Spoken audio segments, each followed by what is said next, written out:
Halo Dermatizen, balik lagi nih kita di Expert Talk episode ke-8. Seperti episode sebelumnya nih, kita selalu mendatangkan tamu-tamu spesial dan istimewa dan tentunya ahli di bidangnya. Siapa lagi kalau bukan dokter-dokter dermatologis. Nah, kali ini masih sama nih seperti episode sebelumnya teman-teman. Udah pada kenal berarti ya sama Dokter Arini. Say hi dok, Dermatizen. Nah, Dokter Arini Widodo ini merupakan dokter dermatologis spesialis dermatologi, venerologi, estetik. Jadi kalau misalnya teman-teman mau tahu lebih banyak, lebih detail tentang perawatan kulit atau perawatan skincare lain, bisa langsung tanya sama beliau di Instagramnya @dermatologisjakarta. Atau yang mau tahu perawatan langsung sama dokternya bisa datang ke klinik beliau di Klinik Dermatologia di Bintaro. Ya, oke. Nah, seperti episode sebelum-sebelumnya, kita akan banyak topik-topik menarik. Nah, kali ini adalah topiknya tentang dermatologis atopik. Nah, teman-teman penasaran kan apa sih dermatologis atopik itu? Kita langsung simak sama dokternya ya. Halo dok. Halo. Dokter makin cantik aja nih. Bisa aja. Dok, jadi nih dok, di cuaca yang ekstrim ini, itu banyak banget kasus eksim dok sebenarnya. Nah, eksim itu sama dermatitis atopik sebenarnya sama atau beda sih dok? Nah, mungkin sebenarnya dermatizen banyak yang bingung. Kadang-kadang ada istilah yang namanya dermatitis, ada yang istilah namanya eksim, ada yang bilang dermatitis atopi, ada yang atopi, eksim atopi. Nah, sebenarnya itu apa sih? Dermatitis atau eksim itu merupakan peradangan di bawah kulit. Nah, namanya dermatitis atau eksim atopi adalah peradangan atau eksim yang sifatnya diturunkan, biasanya dari dalam keluarga. Biasanya namanya eksim atopi ini kita lihat onsetnya dari usia 2 bulan sampai 5 tahun. Jadi biasanya terjadi pada anak-anak. Akan tetapi pada sebagian besar orang ini berlanjut sampai dewasa. Pada dermatitis atopi ini karena diturunkan, dia juga sebenarnya ada manifestasi gen yang sebenarnya juga menyebabkan mutasi beberapa hal di bawah kulit, seperti ada yang namanya mutasi filaggrin. Nah, hal ini membuat kulit pada orang dengan eksim atopi cenderung lebih kering. Sehingga kulit yang lebih kering ini juga membuat kulitnya menjadi lebih sensitif. Kenapa? Karena barrier kulitnya ini compromise. Jadi, sawar kulitnya tidak sempurna sehingga banyak alergen dan pemicu-pemicu lain yang dapat masuk ke kulit dan kemudian membuat kekambuhan dari eksim atopi ini. Oh, oke. Tapi sebenarnya penjelasannya itu apa sih dok dermatitis atopik itu? Nah, dermatitis atau eksim atopi itu sebenarnya sesuatu yang diturunkan. Jadi seseorang biasanya ada yang namanya gen atopi. Jadi dia sebenarnya juga ada defisiensi tertentu sehingga dia ada yang defisiensi yang namanya filaggrin di bawah kulit. Nah, gejala dari eksim atopi ini sebenarnya bermacam-macam. Dan ini sebenarnya gejalanya sesuai dengan usianya. Jadi gejala pada eksim atopi pada bayi dan pada anak dan pada dewasa ini agak berbeda. Kalau pada bayi kita kenal sebagai orang-orang bilangnya eksim susu. Nah, biasanya pipinya menjadi merah-merah, terus kasar, ada ruam-ruam. Nah, sedangkan pada fase anak atau dewasa, lokasinya berbeda, tidak lagi di pipi, akan tetapi biasanya ada di lipat tangan, ada di lipat ini, ada di lipat lutut, dan lain-lain. Dan kalau pada anak-anak kita lihat biasanya lebih akut, misalnya lebih merah, lebih membasah, dan lain-lain. Tetapi kalau biasanya sudah dewasa, dia sudah mengalami penebalan di kulit. Jadi kadang-kadang kita lihat manifestasinya, oh ya lipat sikunya seperti menebal, terus kehitaman, dan lain-lain. Karena sebenarnya gejala peradangan kulitnya sudah berlangsung lama dan menimbulkan perubahan-perubahan di bawah kulit yang membuat penebalan, kemudian kulitnya menjadi menghitam, dan lain-lain. Oh, oke. Jadi tadi dokter bilang keturunan ya dok ya? Oh, memang termasuk berarti kelainan genetik seperti itu dok? Betul, jadi dia ada mutasi genetik tertentu sehingga sebenarnya kulitnya berbeda dibanding manusia normal lainnya. Karena biasanya kulitnya menjadi lebih kering dan lain-lain. Nah, kalau di Indonesia sendiri dok, sebetulnya dermatitis atopik itu kasusnya seperti apa sih dok? Apakah memang karena panas gitu dok, tropis jadi banyak? Pada dasarnya penderita atopi atau eksim atopi ini akan bertambah banyak karena sebenarnya eksim atopi ini diturunkan. Jadi misalnya ayah atau ibunya salah satu menderita atopi, 80% anaknya dapat menderita si eksim atopi ini. Jadi tentunya jumlahnya juga semakin banyak. Kedua adalah yang namanya cuaca panas ini sebenarnya bukan menciptakan dermatitis atopi, tapi men-trigger keluarnya atau kekambuhan dermatitis atopi. Kenapa? Karena di cuaca panas ini sebenarnya nomor satu namanya suhu juga sesuatu hal yang mempengaruhi kekambuhan dermatitis atopi. Kedua, orang dengan eksim atopi ini sebenarnya sangat sensitif terhadap keringat. Jadi kalau dia cuacanya panas, terus dia keringatan, nah ini akan memicu kekambuhan yang namanya dermatitis atopi ini. Jadi biasanya gejalanya setelah dia kena panas, dia berkeringat, dia menjadi cepat gatal. Oh gitu, jadi sebenarnya nggak cuma di Indonesia atau di tropis ya dok ya, banyak multifaktorial yang tadi dokter sebutkan itu ya dok. Betul. Ya. Oke, nah kalau dari semua yang tadi dokter sampaikan, faktor yang paling pemicunya itu dari mana sih dok? Apakah memang stres atau memang dari makanan atau yang tadi dokter sampaikan itu dari debu? Nah, eksim atopi ini tentunya banyak pemicunya. Jadi kalau orang dengan eksim atopi ini ketemu dengan trigger-trigger atau pemicunya, maka eksim atopinya akan jadi kambuh sehingga kulitnya menjadi gatal, mulai keluar ruam-ruam merah dan lain-lain. Nah, apa saja yang dapat memicu eksim atopi ini? Pada dasarnya kalau dia kulitnya kering akan lebih mudah terjadinya kekambuhan eksim atopi ini. Kemudian eksim atopi ini juga dapat timbul akibat alergen-alergen tertentu, misalnya debu, polutan. Nah, seperti sekarang kan tentunya lagi ada isu polusi udara ya. Jadi orang dengan eksim atopi juga sangat sensitif terhadap yang namanya debu-debu dan terutama yang namanya tungau debu rumah atau house dust mite. Kemudian ada yang namanya juga intoleransi terhadap makanan. Jadi beberapa orang dengan eksim atopi itu sebenarnya sensitif terhadap makanan-makanan tertentu, tetapi tidak ada makanan spesifik karena di setiap orang sebenarnya berbeda. Namanya orang dengan eksim atopi juga harus hati-hati dengan misalnya pemilihan pakaian. Disarankan lebih menggunakan pakaian yang tidak membuat gatal. Jadi mereka biasanya ada intoleransi wool dan sebenarnya disarankan untuk menggunakan pakaian yang 100% katun.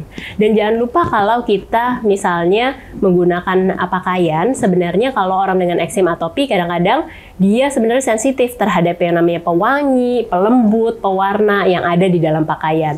Jadi seringkali itu menjadi pemicunya. Orang dengan eksim atopi juga sebenarnya gatal dengan keringat sendiri. Jadi kadang-kadang kalau pada di dalam cuaca panas ini kita menjadi sering berkeringat, eksim atopi itu sering kambuh karena dia intoleransi terhadap keringat sendiri.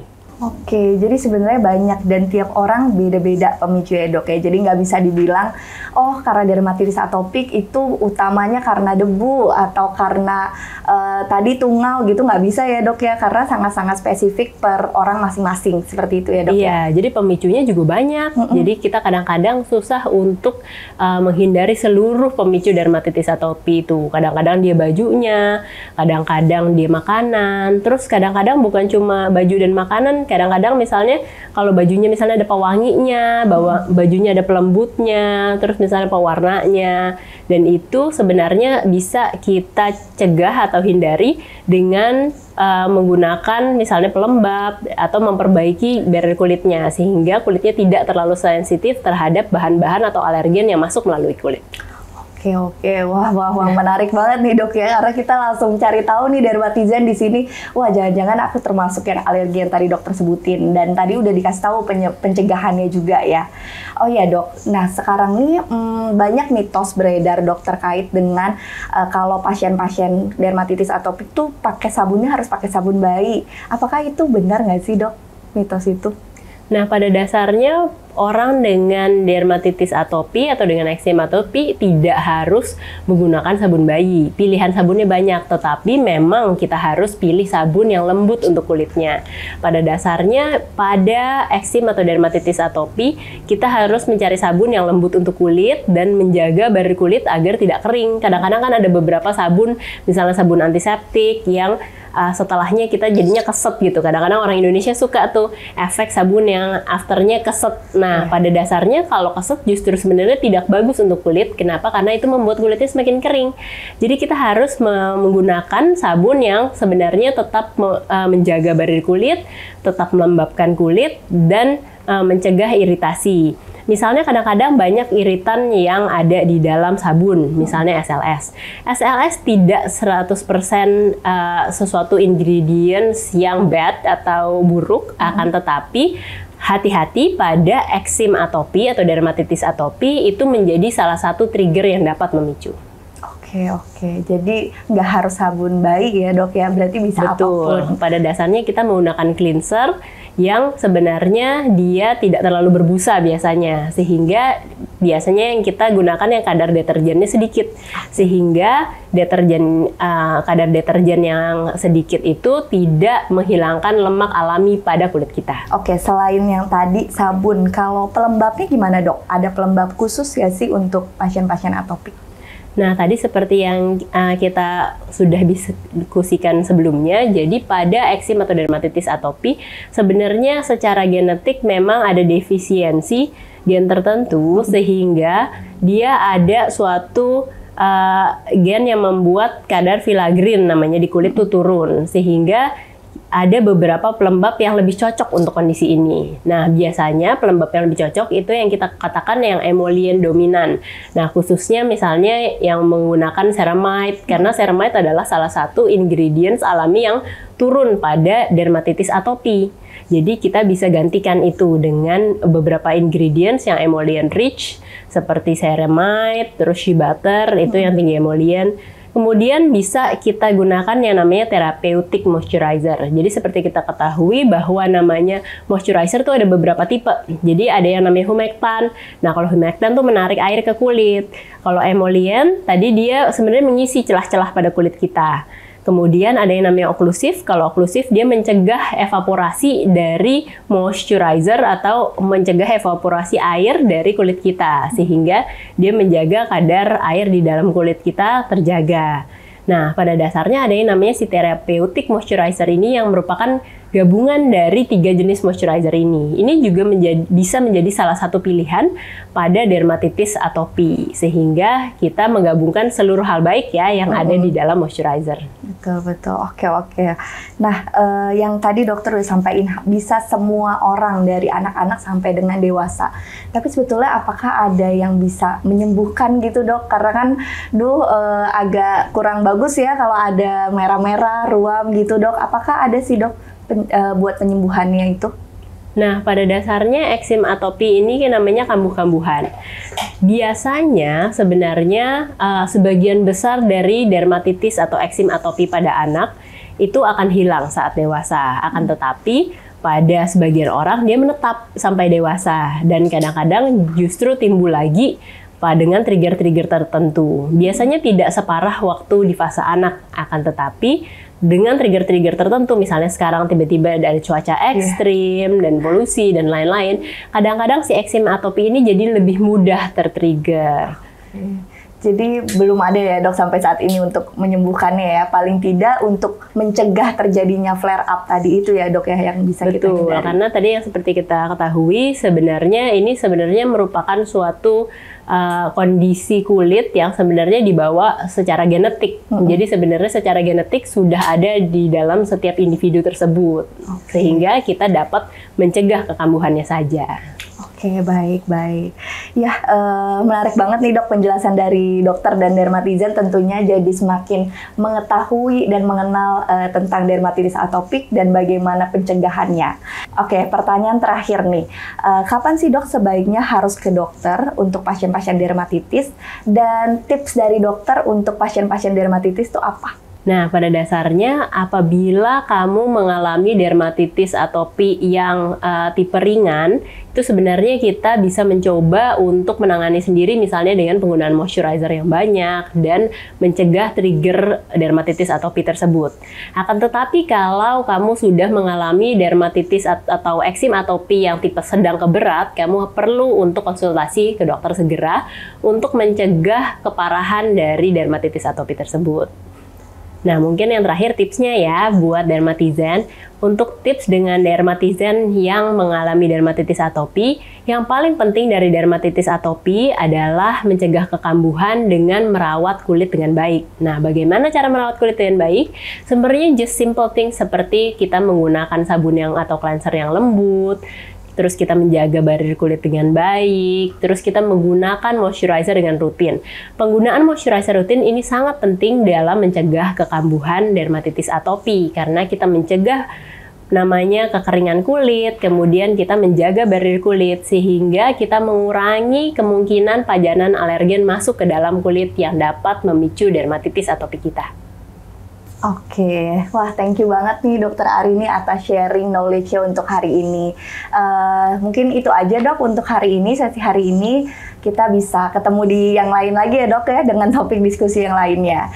Nah, dermatizen tadi sebenarnya udah direkap dengan sangat baik ya sama Dokter Arini. Jadi memang dermatitis atopik itu adalah kondisi kulit yang umumnya muncul dari anak-anak sampai dengan dewasa. Tadi dijelaskan juga lokalisasinya itu biasanya berbeda-beda setiap usia. Tapi yang paling khas adalah adanya ruam-ruam kulit tadi. Kemudian untuk perawatan basic skincare yaitu pelembab dan sabun itu menjadi hal penting untuk mencegah terjadinya kekambuhan. Oke, mungkin itu aja untuk episode kali ini. Terima kasih Dermatizen sudah menonton episode hari ini sampai akhir. Jangan lupa like video ini dan share ke teman-teman juga. Follow juga Instagram kami di @derma.xp dan follow juga Dr. Arini @dermatologisjakarta. Oke Dermatizen, terima kasih Dr. Arini sekali lagi. Bye, thank you.